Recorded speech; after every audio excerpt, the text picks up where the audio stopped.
Bertemu lagi kita di dalam ruangan sentapan firman Tuhan pada hari ini Sabtu 27 hari bulan 2 2021.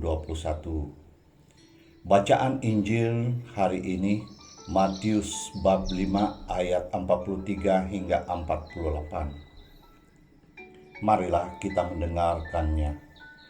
Dalam khotbah di bukit, Yesus berkata kepada murid-muridnya, "Kamu telah mendengar firman, kasihilah sesamamu manusia dan bencilah musuhmu. Tetapi aku berkata kepadamu, kasihilah musuh-musuhmu dan berdoalah bagi mereka yang menganiaya kamu. Karena dengan demikian kamu menjadi anak-anak Bapa yang di syurga. Sebab Ia membuat mataharinya terbit bagi orang yang jahat dan bagi orang yang baik pula. Hujan pun diturunkannya bagi orang yang benar dan juga orang yang tidak benar. Apabila kamu mengasihi orang yang mengasihi kamu, apakah upahmu? Bukankah pemungut cukai juga berbuat demikian? Dan apabila kamu hanya memberi salam kepada saudara-saudarimu saja, apakah lebihnya daripada perbuatan orang lain? Bukankah orang yang tidak mengenal Allah pun berbuat demikian? Karena itu haruslah kamu sempurna, sebagaimana Bapamu yang di syurga sempurna adanya." Demikianlah sabda Tuhan. Terpujilah Kristus. Saudara dan saudari yang dikasihi Tuhan, bacaan Injil hari ini Tuhan Yesus mahu supaya kita semua dengan kasih dan kerendahan diri, bukan seperti mana dunia ajarkan yang hanya yang mengasihi yang berbuat baik saja pada mereka dan membenci atau tidak menyukai orang-orang yang berbuat jahat. Hal ini mengingatkan saya tentang cerita movie di channel 321, yaitu channel Cina Movie, dan cerita-cerita movie dari CD-CD dari Indonesia yang rata-ratanya mengisahkan persilatan dan pertapaan. Kebanyakannya ceritanya mengenai dendam.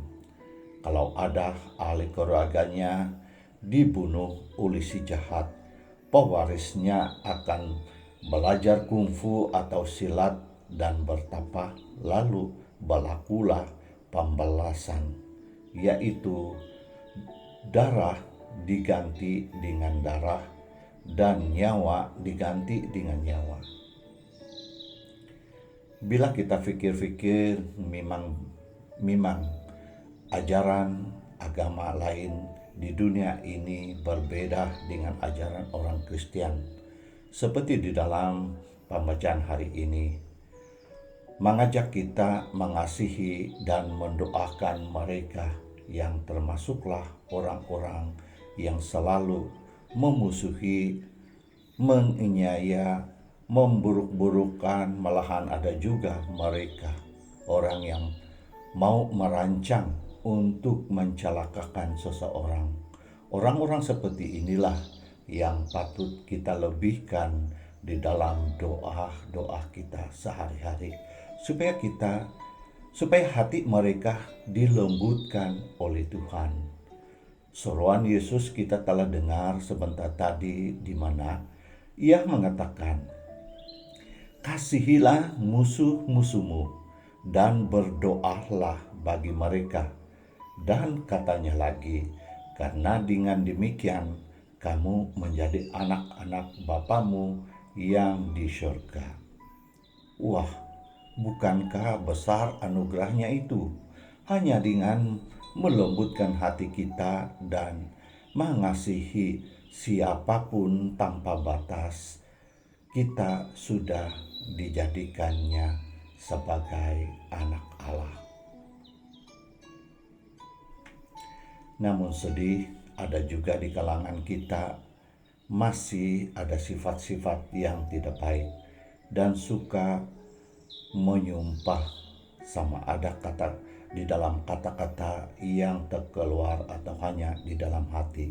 Sebagai contoh, cilaka botu orang itu, sudah pun sombong kedukut lagi tuh, balik-balik eksiden, tetapi tidak juga mati-mati.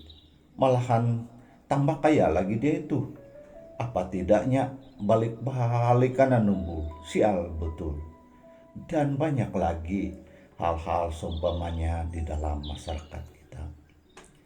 Saudara dan saudari yang terkasih, sebenarnya keseluruhan inti pesan pembacaan hari ini sudah termaktub di dalam 10 perintah Tuhan di dalam ajaran Gereja Katolik, yaitu hukum yang pertama. Ini kita juga boleh kita jumpai atau temukan di dalam Injil Markus bab 12 ayat 30 dan ayat 31b yang berbunyi, "Kasihanilah Tuhan Allahmu dengan segenap hatimu dan dengan segenap jiwamu dan dengan segenap akal budimu dan dengan segenap kekuatanmu, dan kasihilah sesamamu manusia sama seperti dirimu sendiri."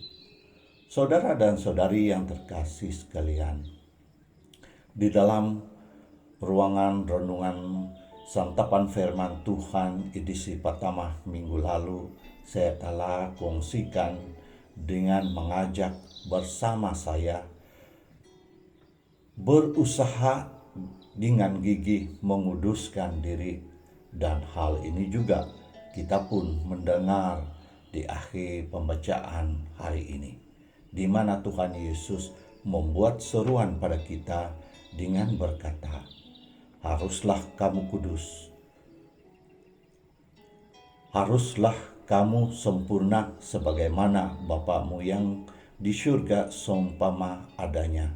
Dan untuk mengilustrasikan seruan Tuhan Yesus ini, kita gunakan retret agung ini, yaitu sepanjang masa Prapaskah ini sebaik mungkin. Semoga Tuhan Yesus memberkati kita. Amin.